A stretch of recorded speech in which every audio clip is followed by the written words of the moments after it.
Think about your worst year. The one you don't talk about much. Maybe you lost a job. Maybe someone you loved got sick. It felt, at the time, like the world was ending. It wasn't. Because there was a real year when the world actually did feel like it was ending. Not metaphorically. Not for one person, or one family, or one country. For almost everyone alive on the planet, all at once. And if you had been born just a few years before it happened, you would have grown up believing the sun itself had betrayed you. Historians now call it the worst year to be alive in recorded history. Not the worst war. Not the worst empire. The worst single year. And it happened over 1,000 years before anyone had the language of science to explain why. Here's what happened to you. If you were alive in the year 536, you wake up one morning and the sun is dim. Not gone. Dim, like someone put a gray cloth over the sky and forgot to take it off. You wait for it to burn through. It doesn't. Not that day. Not the next. Historians have found written accounts from Byzantine writers describing a sun that gave light without brightness, like the moon, for an entire year. You don't know it yet, but a volcano has erupted somewhere on the other side of the world. Possibly in Iceland. Possibly somewhere in the far north nobody in your part of the world has ever heard of. The ash climbs into the upper atmosphere and spreads. It wraps around the planet like a shroud. And it stays there. Your crops fail. Not because of drought. Not because of war. Because the sunlight your wheat needs to grow simply isn't reaching the ground anymore. Snow falls in summer. Frost kills what's left of the harvest in places that had never seen frost that time of year. Climate scientist Ulf Bunken and his team studied tree rings from this exact period and found some of the coldest growing seasons of the last 2,000 years, all clustered right here, right at 536. You go hungry. Everyone around you goes hungry. And hunger, when it spreads across an entire continent at once, doesn't stay hunger for long. Because 2 years later, in 541, it gets worse. A new kind of death arrives. It doesn't announce itself with armies or borders. It arrives through the fleas riding on rats, riding on grain ships, moving from port to port along the busiest trade routes in the ancient world. You'd know it today as the plague.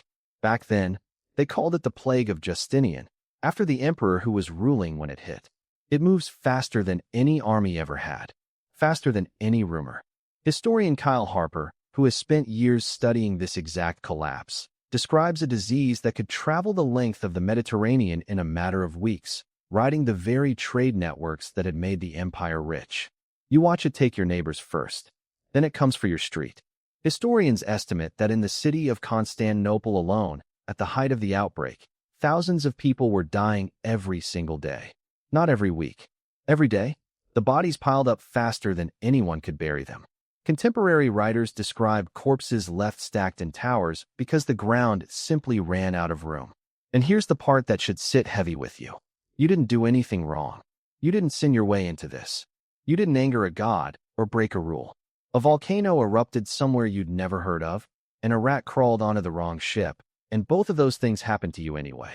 Nobody chose this. Nobody could have stopped it.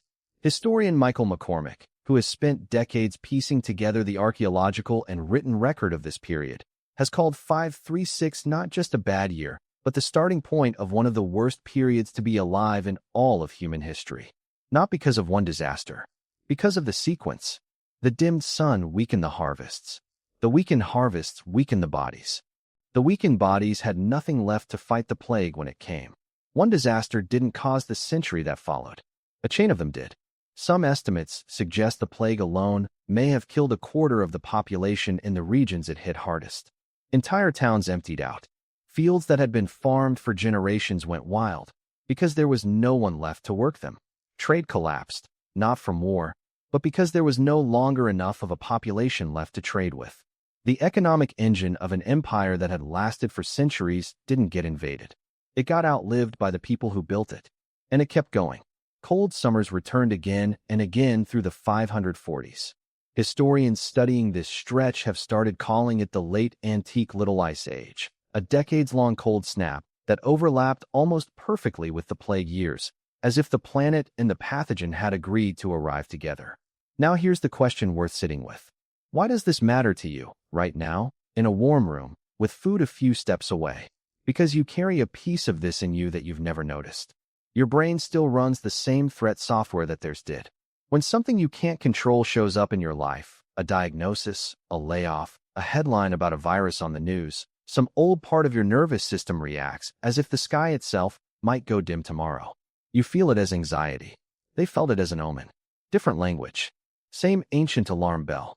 And there's something else worth noticing. The people who survived 536 didn't survive it by being stronger than the volcano or smarter than the plague. There was no strategy for that. They survived it the same way humans have always survived things they can't control, by adapting to what came next. Fields got replanted. Trade routes got rebuilt. Cities that emptied slowly filled again, generations later, with people who never knew what year it had been when everything fell apart. That's the part that doesn't make it into most retellings of disaster. It's not the collapse. It's what grows back afterward, slower than anyone expects, quieter than anyone notices. You will probably never live through a year exactly like 536. The odds of a volcanic winter colliding with a global pandemic in your lifetime are, statistically, very low. But you already know what it feels like to have the sky go dim in a smaller way. A year that didn't go how you planned. A stretch of time where it felt like nothing was in your control.